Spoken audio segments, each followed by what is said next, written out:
नमस्कार आणि सप्रेम जय भीम. डॉक्टर आंबेडकरांच्या सहवासात या डॉक्टर सविता भीमराव आंबेडकर लिखित पुस्तक वाचनाचा आजचा हा 50वा भाग. आपण दिलेल्या उदंड प्रतिसादाबद्दल आपले खूप खूप धन्यवाद. आजपासून पुढील काही भागांमध्ये या मालिकेचा आपण मागोवा घेणार आहोत. वस्तुतः गेली 25-30 वर्षांपासून मी अशा प्रकारचं पुस्तक लिहावं अशी आग्रही मागणी समाजातील सर्व थरातून होत आलेली आहे. डॉक्टर आंबेडकर म्हणजे स्वच्छ सार्वजनिक जीवनाचा मूर्तिमंत आदर्श होते. आमच्या जीवनात दडवण्यासारखं काहीही नव्हतं. डॉक्टर आंबेडकरांच्या परिनिर्वाणानंतर राजकारणात आंबेडकर कुटुंबियांची अडगळ नको म्हणून तत्कालीन दलित नेत्यांनी यशवंत आणि माझ्या जाणीवपूर्वक दरी निर्माण केली आणि यशवंतला बौद्ध महासभेचे अध्यक्षपद देऊन त्याला दौरे आणि धर्मकारण करण्यात व्यस्त ठेवले आणि दुसरीकडे माझ्या विरुद्ध दलित समाजात पद्धतशीरपणे विषपेरणी करून डॉक्टर आंबेडकरांच्या मृत्यूविषयी संशयाचे कुभांड रचले. राजकीय हेतूंसाठी व नेतृत्वाच्या महत्वाकांक्षेपोटी माणसे किती हीन पातळी गाठू शकतात त्याचा पुरावा म्हणजे ते सारे कुभांड होते. अशा प्रकारे दलित समाजात तसेच आम्हा मायलेकात योजनाबद्ध रीतीने दरी निर्माण करण्याचे सत्कार्य काही हितसंबंधितांनी पार पाडलं, जेणेकरून आंबेडकरांना अभिप्रेत असलेल्या राजकीय प्रवाहातून मी आपोआपच बाहेर फेकले जावे. त्यासाठीच हा सारा आटापिटा होता. कौटुंबिक आणि राजकीय दृष्टीने हे फार वाईट झाले. त्यामुळे समाजाची वाताहत झाली असे माझे मत आहे. माझ्या विरुद्ध वादळ उठवून समाजापासून अलग पाडण्याचा हीन प्रयत्न म्हणून आंबेडकरांच्या मृत्यूची चौकशी करावी अशी मागणी हितसंबंधी दलित नेत्यांनी केली. त्याप्रमाणे सरकारने चौकशी केली आणि गृहमंत्री पंडित गोविंद वल्लभ पंत यांनी 26 नोव्हेंबर 1957 रोजी निवेदन करून आंबेडकरांचा मृत्यू सर्वसामान्य स्थितीत आणि नैसर्गिकरित्या झाला असे लोकसभेत जाहीर केले. पण तरीही राजकीय हेतूने व नेतृत्वाच्या महत्वाकांक्षेने प्रेरित झालेल्या या नेत्यांचे ताबूत थंड झाले नाहीत. संशयास्पद मृत्यू व चौकशी रिपोर्ट ही रेकॉर्ड अधूनमधून वाजवणे त्यांना त्यांच्या राजकीय अस्तित्वासाठी अपरिहार्य होऊन बसले. डॉक्टर आंबेडकरांच्या आजारपणात त्यांना योग्य ती पूर्ण विश्रांती मिळावी म्हणून प्रसंगी ज्या पुढाऱ्यांना मी त्यांची भेट घेऊ दिली नाही त्या पुढाऱ्यांनी आंबेडकरांच्या परिनिर्वाणानंतर माझ्यावर भलते सलते आरोप करून मला समाजातून उठवून लावण्याचा प्रयत्न केला. असे करण्यात पुढाऱ्यांचा काय डाव होता हे समजणे फारसे कठीण आहे. असे करण्याचे एकमेव कारण म्हणजे आंबेडकरांनंतर समाजाचे सर्वांगीण व सर्वमान्य नेतृत्व आपोआप माझ्याकडेच आले असते. दलित पुढाऱ्यांच्या अपप्रचाराने आंबेडकरी जनतेचे माझ्याविषयीचे मन कलुषित झाले होते हे कोणीही नाकारणार नाही. पण असे करून आंबेडकरी जनतेने माझ्यावर अन्याय तर केलाच, परंतु आपल्या उद्धारकर्त्या थोर सत्पुरुषाचा डॉक्टर आंबेडकरांचाही घोर अवमान केला. दलितांच्या सर्वांगीण उन्नतीसाठी शिका हा महान संदेश आंबेडकरांनी आपल्या अनुयायांना दिला. आपल्या परिश्रमांनी आपल्या हयातीतच संपूर्ण एक पिढी त्यांनी सुशिक्षित केली. पण शिका म्हणजे नुसत्या पदव्या घेणे आंबेडकरांना अभिप्रेत होते काय? सुशिक्षित खऱ्या अर्थाने सुशिक्षित झालेत काय? आंबेडकरांच्या अनुयायांना डॉक्टर आंबेडकर खऱ्या अर्थाने समजले काय? हे प्रश्न ज्या वेळी माझ्या मनात उभे राहतात तेव्हा या सर्व प्रश्नांचे उत्तर नकारार्थीच आहे असे मोठ्या खेदाने म्हणावे लागते. आणि डॉक्टर आंबेडकरांचे अनुयायी म्हणविणाऱ्यांना ही गोष्ट खचितच भूषणावह आहे. शिका याचा अर्थ केवळ पदवी प्राप्त करणे असा नसून सर्वार्थाने सुशिक्षित, सुबुद्ध व डोळस व्हा असा अर्थ डॉक्टर आंबेडकरांना अभिप्रेत होता. डॉक्टर आंबेडकरांचा समाज सुशिक्षित तर झाला, परंतु सुबुद्ध नि डोळस झाला नाही. अन्यथा राजकीय नेतृत्वाच्या हव्यासापोटी काही पुढारी समाजाला माझ्या विरुद्ध भगवितात, पण त्या विरुद्ध कोणीही तोंड उघडत नाही व डोळसपणे शोध घेऊन वस्तुस्थिती मांडत नाही. हे कशाचे द्योतक आहे? स्वतःला सुशिक्षित म्हणून मिरविणारा समाज आंबेडकरांना अभिप्रेत असलेल्या अर्थाने खरोखरीच सुशिक्षित असता तर असे घडलेच नसते. पण असे असले तरी काळाच्या ओघात असे सुबुद्ध निडोळस संशोधक आंबेडकरानुयायी वाढत्या संख्येने तयार होत आहेत, ही अत्यंत समाधानाची बाब आहे. जातीभेद गाडा असा नारा डॉक्टर आंबेडकरांचे अनुयायी कानी कपाळी सदैव देत असतात. डॉक्टर आंबेडकर स्वतः कृतिशील समाजक्रांतिकारक होते आणि म्हणूनच त्यांनी माझ्याशी विवाह करून राष्ट्रीय एकात्मता तर साधलीच, परंतु जातीभेद गाडण्यासाठी प्रत्यक्ष कृतीने एक आदर्श उदाहरण जनतेसमोर घालून दिले. आमचे घराणे सारस्वत ब्राह्मण समाजातील कबीर या आडनावाचे. आमचे पूर्वज हे मूळ रत्नागिरी जिल्ह्यातील रहिवासी आहेत. विशेष म्हणजे माझे पूर्वज तसेच डॉक्टर आंबेडकरांचे पूर्वजही रत्नागिरी जिल्ह्यातीलच मूळ रहिवासी असावेत, हा एक विलक्षण असा योगायोगच आहे. माझे आई वडील दोघेही रत्नागिरी जिल्ह्याच्या राजापूर तालुक्यातील राहणारे होते. माझ्या वडिलांचे गाव राजापूर तालुक्यातील डोरलं म्हणून होते. माझे वडील पुष्कळ वर्षांपूर्वी कोकणपट्टी सोडून पुण्याकडे नोकरीनिमित्त आले होते. त्यामुळे नंतरच्या काळात आमच्या कुटुंबियांचा कोकणाशी तसा फारसा संबंध उरला नव्हता. माझे वडील त्यावेळच्या मुंबई प्रांताच्या आरोग्य खात्यातील औषधी विभागात अधीक्षक या हुद्द्यावर पुण्यास नोकरीस होते. माझ्या वडिलांचे नाव कृष्णराव विनायकराव कबीर व आईचे नाव जानकीबाई असे होते. कोकणातील बरीचशी सारस्वत कुटुंब नोकरी धंद्यानिमित्त मुंबईत येऊन स्थायिक झालेली होती. त्यामुळे आम्ही जरी पुण्यात राहत होतो तरी आमचे बरेचसे नातेवाईक पूर्वीपासूनच मुंबईत राहत होते.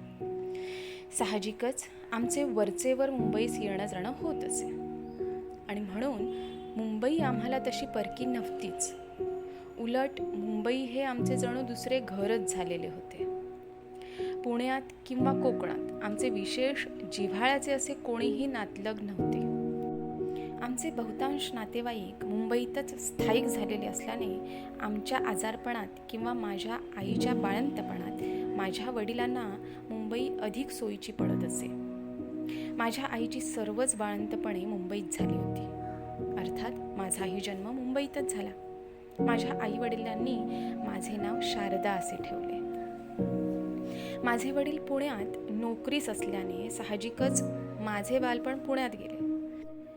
अर्थातच माझे शालेय जीवन विद्येचे माहेरघर समजल्या जाणाऱ्या पुण्यातच सुरू झाले.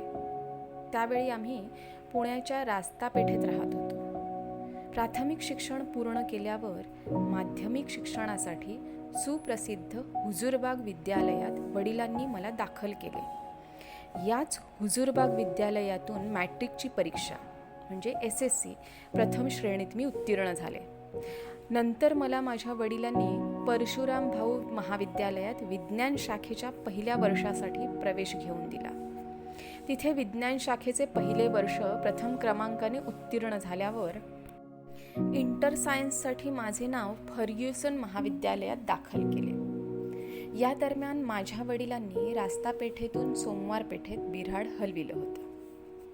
इंटर सायन्स हे वर्ष पुढील अभ्यासक्रमाच्या दृष्टीने अत्यंत महत्त्वाचं आणि तितकंच कठीण असं मानलं जातं. अशा या महत्त्वाच्या वर्षांच्या अभ्यासासाठी मला भरपूर वेळ मिळावा व माझ्या अभ्यासात कोणत्याही प्रकारचा व्यत्यय येऊ नये या हेतूने माझ्या वडिलांनी मला त्या महाविद्यालयाच्या मुलींसाठी असलेल्या वसतिगृहात दाखल केले. सर्वांना कल्पनाच आहे की गांधी आंबेडकर या दोन महापुरुषांची पहिली भेट याच मणिभवनात 14 ऑगस्ट 1931 रोजी झाली होती. आणि खरं पाहिलं असता भेट झाली असं म्हणण्यापेक्षा या दोन योद्ध्यांमध्ये सलामीच खडाजंगी झाली होती असे म्हणणे अधिक संयुक्तिक होईल असे मला वाटते. मी त्या वसतिगृहात राहत असताना मला या गांधी आंबेडकर भेटीसंबंधीची काहीही माहिती नव्हती.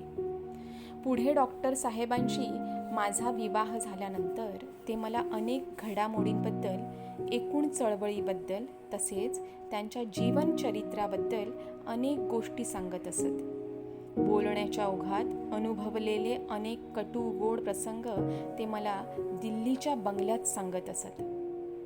एकदा चर्चेच्या ओघात त्यांनी मला गांधीजींशी झालेल्या या पहिल्या भेटीचे वर्णन केले होते. ते असे: जेव्हा डॉक्टर आंबेडकर आपल्या निवडक सहकाऱ्यांसह गांधीजींना भेटायला मणिभवनात गेले, तेव्हा गांधीजींनी आपल्या सवयीप्रमाणे सुरुवातीला डॉक्टर आंबेडकरांकडे लक्षच दिले नाही. डॉक्टर आंबेडकरांच्या सहकार्यात चुळबुळ सुरू झाली. डॉक्टर आंबेडकर प्रक्षुब्ध होतात की काय अशी परिस्थिती निर्माण झाली. पण त्या भयाण शांततेचा भंग स्वयं बापूजींनीच केल्याने पुढील बाका प्रसंग टळला. या भेटीत हिंदू समाजातील जाती व्यवस्था व राष्ट्रीय काँग्रेसचे अस्पृश्यता निवारणाविषयीचे कार्य या मुद्द्यांवर या दोन महापुरुषात चर्चा झाली. डॉक्टर आंबेडकरांनी आपले म्हणणे अत्यंत मुद्देसूद व सप्रमाण मांडले. परंतु गांधीजींनी आयुष्यभर चातुर्वर्ण्याचाच पुरस्कार केला. त्यामुळे या चर्चेच्या दरम्यान चातुर्वर्णावरून जबरदस्त चकमक उडाली. चर्चेच्या ओघात डॉक्टर आंबेडकरांना कमी लेखण्याच्या उद्देशाने गांधीजी म्हणाले, डॉक्टर, तुमचा जन्मही झाला नसेल तेव्हापासून अस्पृश्यतेच्या प्रश्नाचा मी विचार करीत आलो आहे. काँग्रेसच्या कार्यक्रमात हा अस्पृश्यता निवारणाचा प्रश्न मीच मोठ्या सायासाने गोवला आहे. हिंदू मुसलमानांच्या प्रश्नापेक्षाही अस्पृश्यता निवारणाचा प्रश्न मी अधिक जिव्हाळ्याचा आणि महत्त्वाचा मानतो आणि म्हणूनच आता पावे तो 20 लाख रुपये खर्च केलेले आहेत. यावर डॉक्टर आंबेडकर ताडकन उत्तरले, माझा जन्मही झाला नव्हता तेव्हापासून आपण हे कार्य करीत आहात हे खरे आहे. आमच्यापैकीही वडील व वृद्ध माणसे असाच वडिलकीचा मुद्दा मांडतात. आपण माझ्यापेक्षा वयाने मोठे आहात ही वस्तुस्थिती मी कशी नाकारू? आपल्या आग्रहामुळेच काँग्रेसने अस्पृश्यता निवारणाच्या कार्यक्रमाला मान्यता दिली ही गोष्ट ही खरी आहे. पण केवळ औपचारिक मान्यता देण्यापलीकडे विशेष काहीही केले नाही.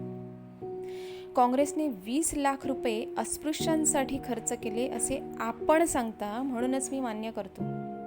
पण मी आपणास असे निक्षून सांगू इच्छितो की तुमचे हे सारे पैसे पाण्यात गेले. एवढी मोठी रक्कम जर माझ्यासारख्याच्या हाती आली असती तर तिचा जिव्हाळ्याने व योग्य रीतीने विनियोग करून अस्पृश्यांच्या प्रगतीला मी केवढी तरी मोठी चालना देऊन दाखवली असती. याच मुलाखतीत डॉक्टर आंबेडकरांनी गांधीजींना समक्ष ठणकावले की मिस्टर गांधी, आम्ही स्वावलंबनाची व आत्मविश्वासाची कास धरून आमचा मार्ग चोखाळू. आपल्यासारख्या महात्म्यावरही आमचा विश्वास नाही व म्हणूनच आम्ही आपणावर विसंबून राहणार नाही. आजपर्यंतच्या इतिहासाचा पुरावा असा आहे की महात्मे धावत्या आभासासारखे असतात. त्यांच्या धामधुमीमुळे धुरळा मात्र फार उडतो, पण ते समाजाची पातळी उंचावू शकत नाहीत. अशा प्रकारे गांधीजींच्या महात्मेपणालाच हात घालून त्यांचा बुरखा फाडण्यासही डॉक्टर आंबेडकरांनी कमी केली नाही. या ऐतिहासिक गांधी आंबेडकर यांच्या पहिल्या भेटीची मणिभवन साक्ष देत आहे. यात मजेची गोष्ट अशी आहे की गांधीजी डॉक्टर आंबेडकरांना ब्राह्मण समजत असत. त्यांनी आपली सोयीस्कर अशी समजूत करून घेतलेली होती की डॉक्टर आंबेडकर हा उच्च विद्याविभूषित ब्राह्मण तरुण अस्पृश्यांच्या न्याय्य हक्कांसाठी झटतो आहे. मला असे वाटते की गांधीजींचा असा सोयीस्कर गैरसमज असावा की एवढा बुद्धिमान केवळ ब्राह्मणच असू शकतो. तसेच एवढ्या अत्युच्च पदव्या केवळ ब्राह्मणच प्राप्त करून घेऊ शकतो, अन्य कोणीही नाही. भारतीय राजकारणात सर्वेसर्वा असलेले गांधीजी पण त्यांची माणसांची पारख करण्याची कुवत काय होती ते यावरून दिसून येईल. हा सगळा इतिहास अर्थातच डॉक्टर साहेबांकडून मला आमच्या विवाहानंतर त्यांच्याच तोंडून ऐकावयास मिळाला. विद्यार्थी दशेत त्या वसतिगृहात राहत असताना या मणिभवनाची मला कल्पना नव्हती, कारण माझ्यासमोर एकच ध्येय होतं आणि ते म्हणजे डॉक्टर होऊन आपल्या वडिलांची इच्छा पूर्ण करायची. मुंबईतील विलेपार्ले या उपनगरात डॉक्टर एस राव या नावाचे एक म्हैसूरियन सद्गृहस्थ राहत असत. त्या काळात परदेशातून उच्च शिक्षण घेऊन आलेले विद्वान अर्थशास्त्रज्ञ होते ते. हे राव कुटुंब सुशिक्षित तसेच अत्यंत सुसंस्कृत होतं. आमच्या कुटुंबाशी या राव कुटुंबियांचा चांगलाच घरोबा होता. त्यामुळे एकमेकांकडे आमचं नेहमीच जाणं येणं होत असे. या राव कुटुंबियांशी आमचे अत्यंत जिव्हाळ्याचे आणि आपुलकीचे संबंध होते. राव यांच्या मुली चांगल्या शिकल्या सवरलेल्या होत्या, त्यामुळे माझी त्यांच्याशी चांगलीच मैत्री होती. साहजिकच मैत्रिणींच्या भेटीगाठी अधूनमधून माझं त्यांच्या घरी जाणं होतच असे. योगायोगाची गोष्ट अशी की या डॉक्टर रावांशी डॉक्टर आंबेडकरांची घनिष्ठ मैत्री होती. इतकेच नव्हे तर डॉक्टर आंबेडकरांचंही तिकडे जाणं येणं होत असे. डॉक्टर साहेबांना जेव्हा केव्हा विश्रांतीची आवश्यकता भासत असे तेव्हा ते सवड होताच हमखास पार्ल्याला डॉक्टर रावांच्या घरी येऊन बसत असत. 1942 सालापासून डॉक्टर आंबेडकर व्हॉइसरॉयच्या कार्यकारी मंडळात मजूर मंत्री होते, त्यामुळे त्यांचे दिल्लीत वास्तव्य असे. डॉक्टर आंबेडकर मुंबईच्या दौऱ्यावर आले म्हणजे वेळात वेळ काढून ते आपल्या या प्रिय मित्राची हमखास भेट घेत असत. डॉक्टर आंबेडकर व राव या मित्रद्वयींची एकदा का बैठक जमली म्हणजे साहजिकच त्या बैठकीला बौद्धिक चर्चेचे स्वरूप येत असे. चहा फराळ करता करता या दोन विद्वानात निरनिराळ्या विषयांवर अत्यंत सखोल व मनमोकळी चर्चा व क्वचित प्रसंगी वादविवादही होत असत. विद्वानांची अशी बौद्धिक ज्ञानाने ओतप्रोत भरलेली चर्चा ऐकणे हे खरोखरीच एक अतिशय दुर्लभ असा योगच मानला पाहिजे. अशाच काही प्रसंगी त्या बौद्धिक चर्चा ऐकण्याचे मलाही भाग्य लाभले. डॉक्टर आंबेडकरांचे तेथे जाणं येणं आहे हे मला त्यांची प्रत्यक्ष भेट होईपर्यंत माहीतच नव्हतं. एकदा अशीच मी विलेपार्ल्याला राव यांच्या घरी गेले होते. मी तिथे असतानाच डॉक्टर आंबेडकरांचं तिथे येणं झालं. ही घटना 1947 सालच्या सुरुवातीची. या क्षणापर्यंत मला डॉक्टर साहेबांबद्दल विशेष अशी माहिती नव्हती. त्यांचं नाव मी ऐकून होते. ते व्हॉइसरॉयच्या कार्यकारी मंडळात सभासद आहेत एवढीच मला माहिती होती. त्यांच्याबद्दल अधिक माहिती करून घेण्याचं मला काही कारणही नव्हतं. डॉक्टर आंबेडकर ज्यावेळी रावांच्या घरी आले तेव्हा मी तिथेच हजर असल्याने औपचारिकतेचा भाग म्हणून रावांनी डॉक्टर आंबेडकरांची माझी ओळख करून दिली. ती अशी की ही आमच्या मुलींची मैत्रीण अत्यंत हुशार आहे. MBBS असूनही डॉक्टर मालवणकरांसारख्या विख्यात डॉक्टरांकडे ज्युनियर म्हणून काम करते वगैरे वगैरे. हीच आमची सर्वप्रथम झालेली भेट. डॉक्टर आंबेडकरांची ओळख करून देताना राव यांनी मला त्यावेळी डॉक्टर आंबेडकरांबद्दल विशेष माहिती दिली. डॉक्टर आंबेडकरांनी अत्यंत प्रतिकूल परिस्थितीत प्राप्त केलेल्या विदेशातील पदव्या, त्यांचे सामाजिक सुधारणेचे कार्य, त्यांचे मौलिक ग्रंथ, त्यांची विद्वत्ता, त्यांचे ग्रंथालय इत्यादी संबंधीची माहिती दिली. ती ऐकून एका थोर पुरुषाशी परिचय झाल्याचा मला फार आनंद झाला.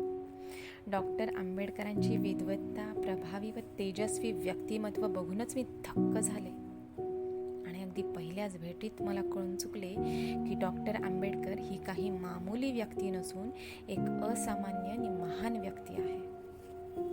डॉक्टर आंबेडकरांचं व्यक्तिमत्व अत्यंत भारदस्त होतं. त्यांचं भव्य कपाळ, तेजस्वी व भेदक डोळे, धारदार नजर, अत्याधुनिक व टापटीप पोशाख, चेहऱ्यावर विलसत असलेले विद्वत्तेचे तेज पाहून प्रथम दर्शनीच त्यांच्या असामान्यत्वाची खात्री पटत असे. परदेशी लोक डॉक्टर आंबेडकरांना जर्मनी राजपुत्र, जर्मन प्रिन्स असे का संबोधित याची प्रचिती त्यांना पाहणाऱ्याला प्रथम दर्शनीच येत असे. एके दिवशी नेहमीप्रमाणे मी डॉक्टर मालवणकरांच्या युजेस रोडवरील कन्सल्टिंग रूमवर आपल्या कामात मग्न होते. अचानक अत्यंत रुबाबदार व्यक्तिमत्व असलेली व पाश्चिमात्य पेहरावातली एक व्यक्ती आमच्या रूममध्ये आली. ती व्यक्ती म्हणजे डॉक्टर बाबासाहेब आंबेडकर होते. त्यांना बघून मला मोठे आश्चर्य वाटले, तरीही मनस्वी आनंदही झाला. मी डॉक्टर साहेबांचे स्वागत करून बसण्यास सांगितले. आमच्या सहकारी डॉक्टरांशी तसेच डॉक्टर मालवणकरांशीही मी त्यांची ओळख करून दिली.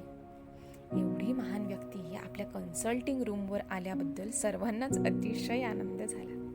औपचारिक ओळख पाळख झाल्यावर इकडच्या तिकडच्या गोष्टींच्या ओघात डॉक्टर आंबेडकरांनी सांगितले की पार्ल्याच्या डॉक्टर रावांनीच त्यांना डॉक्टर मालवणकरांकडे औषधोपचार करून घेण्याचा सल्ला दिला होता आणि अशी शिफारस करण्याचं कारण होतं की श्रीमती राव यांना मालवणकरांनी बरे केले होते.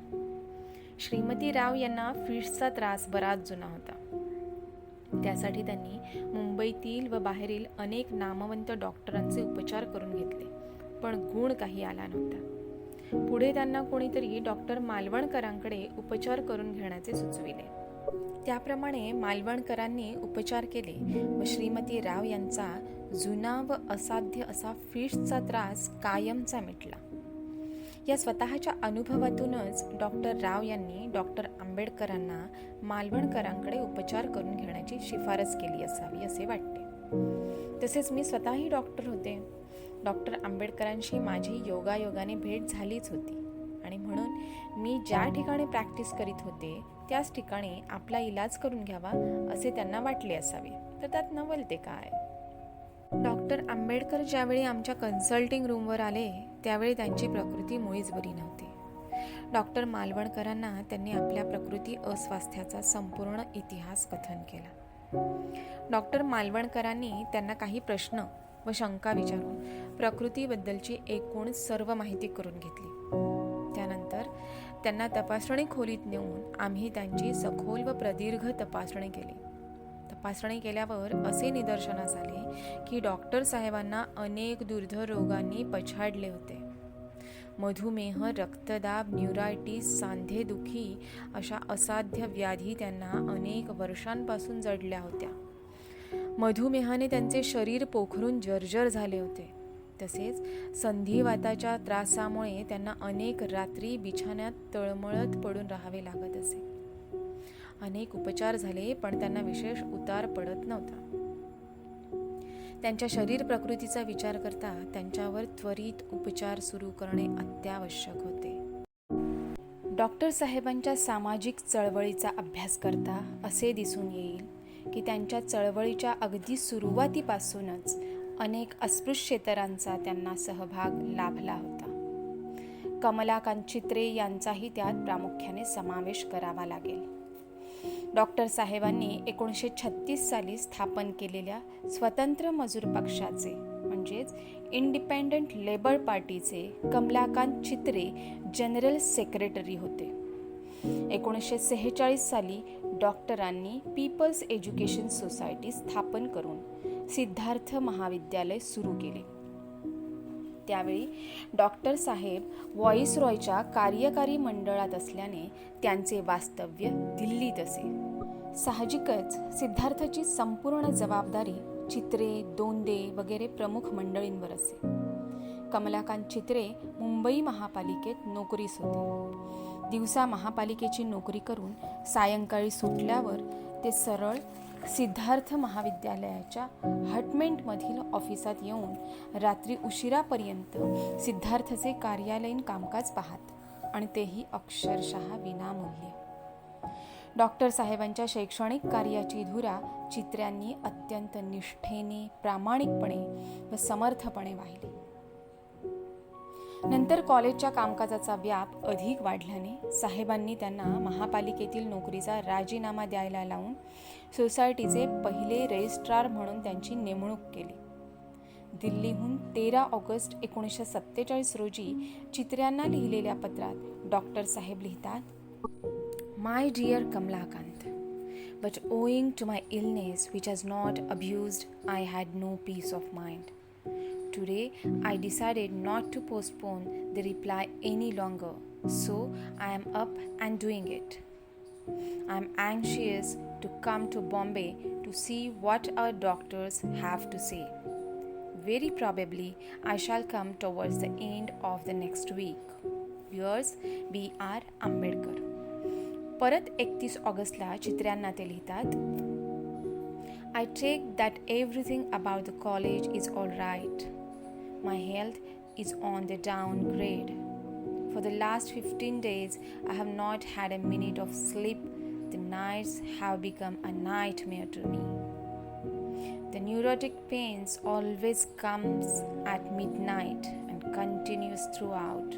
I am taking insulin as well as homeopathic medicine. Neither seems to give me relief. I must now learn to endure what appears beyond cure. Dharap used to suffer from similar diabetic and neurotic pains. I wonder if he had found any remedy. Surba must be knowing. Will you inquire from him? Yours sincerely, B.R. Ambedkar. Doctor साहेबांचे विदर्भातील एक सहकारी पंडित रेवाराम कवाडे यांना दिल्लीहून 2 November 1947 रोजी लिहिलेल्या पत्रात doctor साहेब लिहितात, my dear Kawade, I have received your letter of 11th October. Just this minute. As you know, I have been very ill even now. I'm more or less confined to the bed doing only the work which I must do.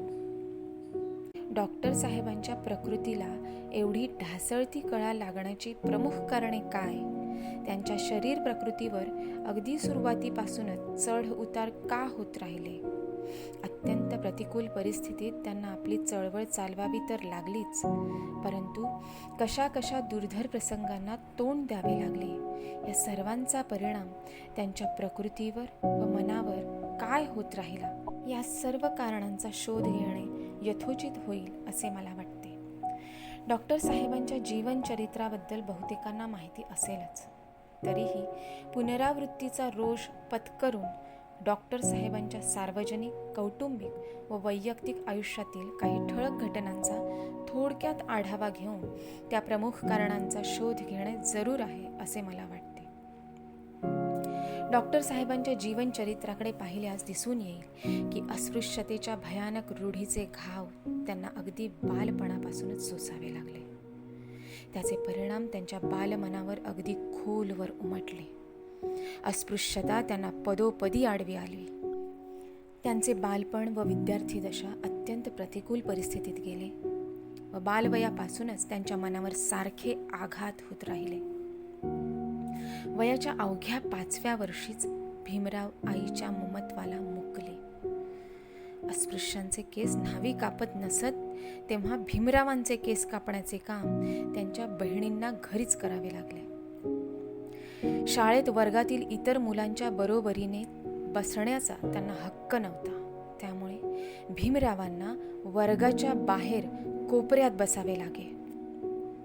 लहानपणी एकदा सार्वजनिक विहिरीवर पाणी प्यायल्यामुळे त्यांना सवर्णांनी गुरासारखे बदडून काढले. कारण अस्पृश्यांच्या नुसत्या स्पर्शानेही विहीर पाटते अशी स्वतःला सवर्ण म्हणविणाऱ्या तथाकथित उच्चवर्णीयांची भावना होती.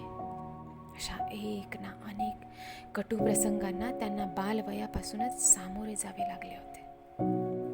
तथाकथित उच्चवर्णीय व सवर्ण हिंदूंच्या माणुसकी शून्य वागण्याने भीमाला पावलोपावली अवहेलनेचे आणि विडंबनेचे दाहक चटके सहन करावे लागले, आणि तेही अगदी बालवयापासूनच. अस्पृश्यतेच्या क्रूरतेचा पहिला महाभयंकर तडाखा या गोरेगावच्या घटनेने वयाच्या अवघ्या 9व्या वर्षी भीमाच्या कोवळ्या बालमनावर बसला. त्या घटनेच्या क्रूरतेमुळे भीमराव खडबडून जागृत झाला आणि अस्पृश्यता कशाला म्हणतात याची वास्तव जाणीव त्याला झाली.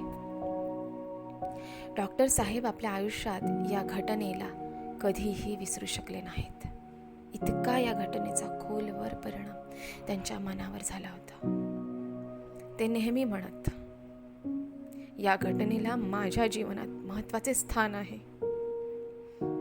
मी त्यावेळी 9 वर्षांचा असेन, परंतु त्या घटनेने माझ्या मनावर केलेला परिणाम कधीही पुसून न निघणारा आहे. बडोद्यातील प्रसंग. बडोदे सरकारच्या नोकरीतील त्यांना आलेला अनुभवही तसाच अंगावर काटा आणणारा आहे. जागतिक कीर्तीच्या नामवंत विश्वविद्यालयामधून अत्युच्च पदव्या संपादन करूनही डॉक्टर साहेबांच्या वाट्याला पराकोटीच्या अवहेलना व अवमानच आला. बडोदे सरकारच्या करारानुसार त्यांना नोकरी पत्करावी लागली. सन 1913च्या जानेवारीच्या शेवटच्या आठवड्यात ते बडोद्याला नोकरीस रुजू झाले.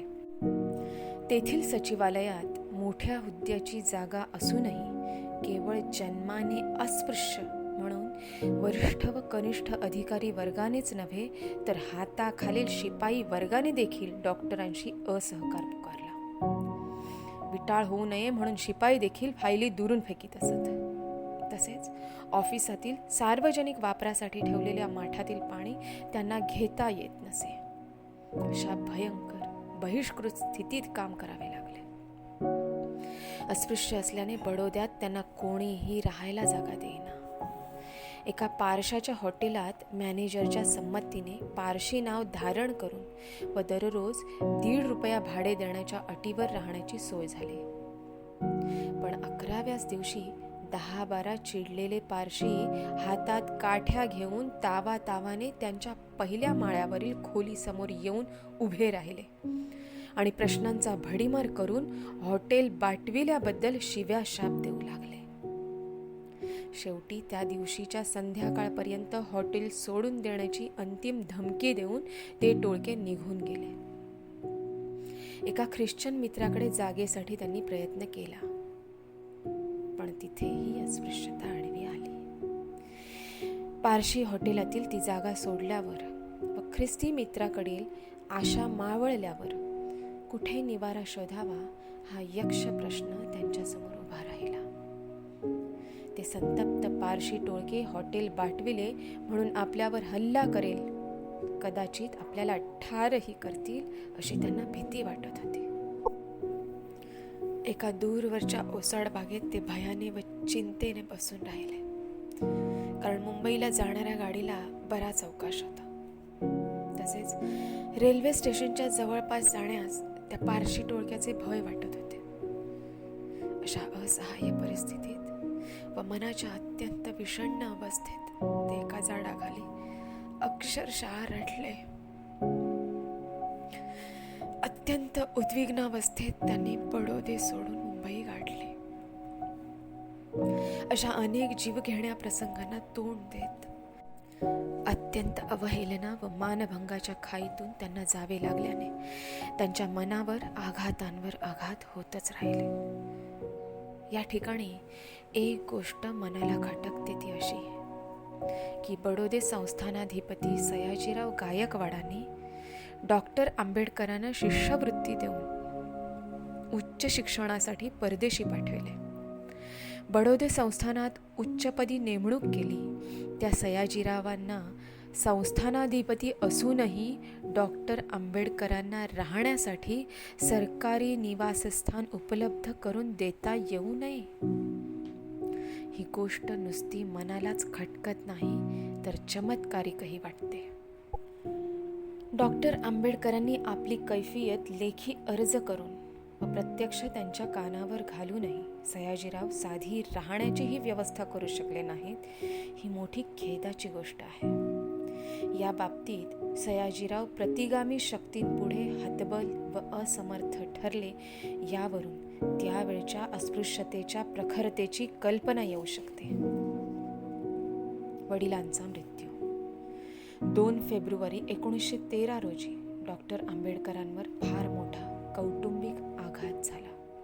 तो म्हणजे त्यांच्या वडिलांचा, सुभेदार रामजीरावांचा मृत्यू. त्यांच्या पाठीशी भक्कमपणे उभा असलेला मोठा आधारस्तंभच कोसळला.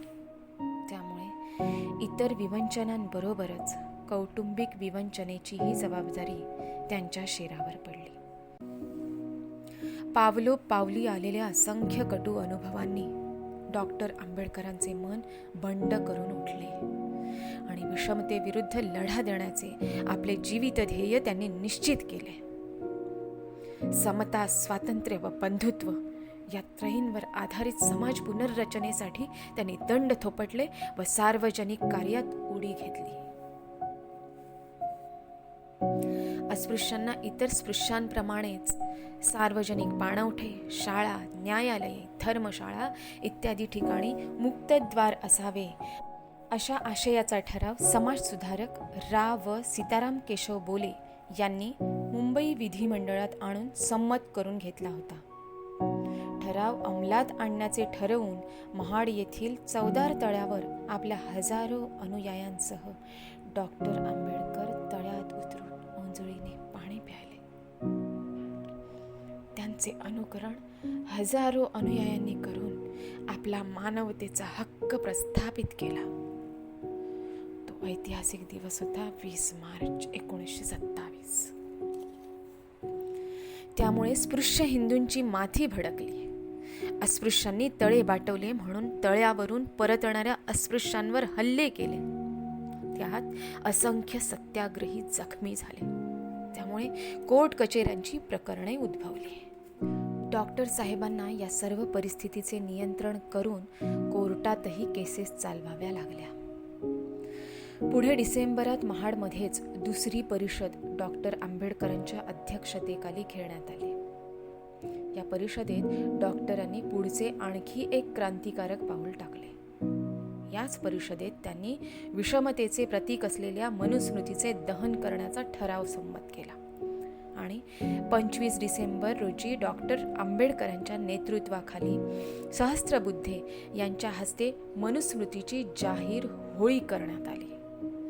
एका सवर्णाच्या हातून स्पृश्य हिंदूंच्या अत्यंत पवित्र अशा या ग्रंथाची जाहीर होळी करण्यात डॉक्टर आंबेडकरांची फार मोठी योजकता दिसून येते. मनुस्मृती दहनाने भारतातील समस्त हिंदू धर्म मार्तंडांना महाभयंकर हादरा बसला. धर्मपीठेही हादरली. देशभर अत्यंत तीव्र व प्रक्षोभक प्रतिक्रिया उमटल्या. समस्त हिंदू समाज डॉक्टर आंबेडकरांवर दात ओठ खाऊ लागला. पण धैर्याचे मेरुमणी असलेले डॉक्टर आंबेडकर न डगमगता धैर्याने तोंड देत राहिले. तरीही त्यांच्यावर आत्यंतिक मानसिक ताण पडत होताच. काळाराम मंदिर सत्याग्रह. त्यानंतर 2 मार्च 1930 रोजी नाशिक येथील काळाराम मंदिर प्रवेशाचे डॉक्टर आंबेडकरांनी रणशिंग फुंकले. सत्याग्रहींनी मंदिराच्या सर्व दारांवर धरणे धरून सवर्णांना मंदिर प्रवेश बंदी केली. म्हणून सवर्णांनी रामरथ संयुक्तरित्या ओढण्याची तडजोड स्वीकारली. पण ती क्षणिकच ठरली, कारण सवर्णांची ही तडजोड म्हणजे कावा होता. तडजोडीनुसार रामनवमीला रामाचा रथ स्पृश्य अस्पृश्यांनी एकत्रितपणे ओढावा असे ठरले. पण प्रत्यक्षात सवर्णांनी तो रथ अस्पृश्यांचा स्पर्श होऊ नये म्हणून दुसरीकडेच ओढून नेला. त्यामुळे अस्पृश्य सत्याग्रहींचा गोंधळ उडाला आणि धावाधाव सुरू झाली. तशात स्पृश्यांनी अस्पृश्यांवर चारीही बाजूंनी दगडविटांचा वर्षाव सुरू केला. त्यात खुद्द डॉक्टर आंबेडकर व असंख्य सत्याग्रही जखमी झाले. नाशिक सत्याग्रह जवळजवळ 5 वर्षे चालत राहिला. अनेक सत्याग्रहींना अटक झाली. डॉक्टर साहेब कुठेही असले तरी सत्याग्रहाकडे त्यांचे बारकाईने लक्ष असे, मार्गदर्शन असे. अनेक आघाड्यांवरील बाबासाहेबांचे कार्य. डॉक्टर आंबेडकरांचे समग्र जीवन म्हणजे अखंड झुंज होती. त्यातल्या त्यात 1930 ते 1936चा कालखंड म्हणजे प्रचंड उलथापालथीचा होता. महाड सत्याग्रह जरी 1927 साली झाला तरी त्यातून उद्भवलेल्या कोर्ट कचेऱ्या चालूच होत्या. या दरम्यान डॉक्टर साहेबांना अनेक आघाड्यांवर एकाच वेळी तोंड द्यावे लागत होते.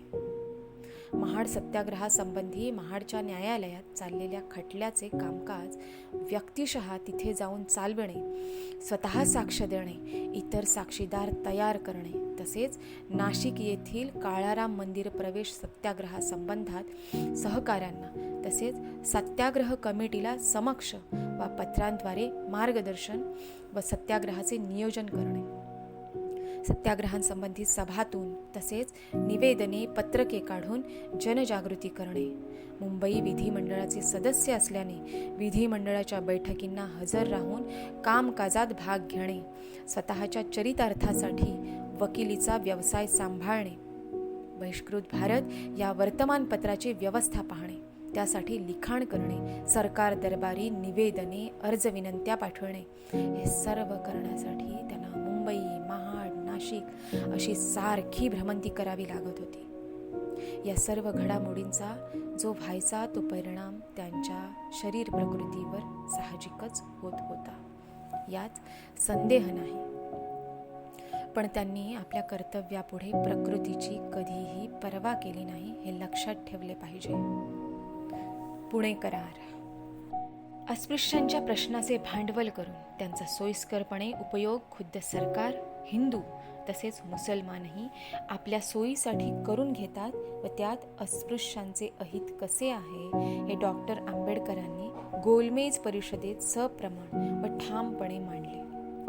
अल्पसंख्याक समितीच्या सभासदांनी, ज्यात डॉक्टर आंबेडकर व आगाखान प्रमुख होते, आपल्या हक्कांचा मसुदा एकमताने संमत केला. त्यामुळे आपोआपच अल्पसंख्याकांच्या प्रश्नावर तोडगा काढण्यासाठी नेमण्यात आलेल्या अल्पसंख्याक समितीचे म्हणजेच मायनॉरिटीज कमिटीचे कार्य संपुष्टात आले. या समितीच्या मागणीप्रमाणे मुस्लिम, भारतीय ख्रिश्चन, अँग्लो इंडियन, युरोपियन व अस्पृश्य या सर्व अल्पसंख्याक जमातींना स्वतंत्र मतदारसंघ म्हणजेच सेपरेट इलेक्टोरेट मागण्यात आले. पण आश्चर्याची गोष्ट म्हणजे इतर सर्व अल्पसंख्याक जमातींना स्वतंत्र मतदारसंघ देण्यास संमती देणाऱ्या गांधीजींनी अस्पृश्य अल्पसंख्याक असूनही त्यांना स्वतंत्र मतदारसंघ देण्यास तीव्र विरोध केला. या प्रश्नावर सर्वमान्य तडजोड होईना. शेवटी पंतप्रधान मॅकडोनाल्ड यांनी असे सुचविले की अल्पसंख्याक कमिटीच्या सदस्यांनी सह्या करून एक संयुक्त निवेदन द्यावे की परिषद संपल्यावर पंतप्रधान लवाद म्हणून जो काही निर्णय देतील तो सर्वांना मान्य व बंधनकारक राहील. त्यानुसार गांधींसह इतर सदस्यांनी त्यावर सह्या केल्या. पण महत्त्वाची गोष्ट म्हणजे डॉक्टर आंबेडकरांनी त्यावर सही केली नव्हती, हे ध्यानात घेतले पाहिजे. ब्रिटिश सरकारने 17 ऑगस्ट 1932 रोजी लवाद म्हणून आपला निवाडा जाहीर करून अस्पृश्यांसह सर्व अल्पसंख्याकांना स्वतंत्र मतदारसंघ बहाल केले. इतर अल्पसंख्याकांना स्वतंत्र मतदारसंघ देण्यास गांधीजींचा विरोध नव्हता. केवळ अस्पृश्यांना, ते अल्पसंख्याकच नव्हे तर अत्यंत मागासलेले असूनही स्वतंत्र मतदारसंघ देऊ नयेत या एकाच कारणासाठी त्यांनी येरवडा तुरुंगात आमरण उपोषण सुरू केले. संपूर्ण देशाचा विचार करण्यासाठी गोलमेज परिषदेला गेलेले गांधीजी अस्पृश्यांना स्वतंत्र मतदारसंघ देऊ नयेत एवढेच निमित्त घेऊन परत आले आणि त्यासाठी आमरण उपोषणाला बसले. ही केवळ आश्चर्याचीच नव्हे तर अत्यंत दुर्दैवी घटना. गांधीजींच्या जीवन मरणाचा प्रश्न निर्माण झाल्याने साहजिकच देशभर भयंकर खळबळ माजली. संपूर्ण देशावर तंग व चिंतेचे सावट पसरले. गांधीजी जरी उपवास करीत होते तरी खऱ्या अर्थाने डॉक्टर आंबेडकरांचे जीवित अधिक धोक्यात होते. देशाच्या कानाकोपऱ्यात धमक्या देणाऱ्या तारा, पत्रे व फोन त्यांना येऊ लागले. रक्ताने पत्रे लिहून धमक्या देईपर्यंत विरोधकांची मजल गेली. संपूर्ण देशभर आंबेडकर विरोधी वातावरण तयार झाले असे म्हणण्यापेक्षा तसे ते जाणीवपूर्वक तयार केले गेले असे म्हणणे अधिक संयुक्तिक होईल. देशभरच्या नेत्यांची वाटाघाटींसाठी धावपळ चालली होती. सर्वांचा रोख अर्थातच डॉक्टर आंबेडकरांवर होता. अशा बिकट, अत्यंत तणावपूर्ण व आणीबाणीच्या परिस्थितीला तोंड देऊन डॉक्टर आंबेडकरांना आपल्या दलित बांधवांच्या न्याय्य हक्कांसाठी झगडावे लागले. डॉक्टर आंबेडकरांनी या संकटाला अत्यंत धैर्याने तोंड दिले असले तरी त्यांना या एकूण परिस्थितीचा आत्यंतिक मानसिक ताण सहन करावा लागला. शेवटी तडजोड होऊन 25 डिसेंबर 1932 रोजी येरवडा तुरुंगात पुणे करारावर सह्या झाल्या. गोलमेज परिषदेत अस्पृश्यांसाठी मतदारसंघ देण्याच्या प्रश्नावरून जो मतभेद निर्माण झाला त्याचा शेवट पुणे करारात झाला.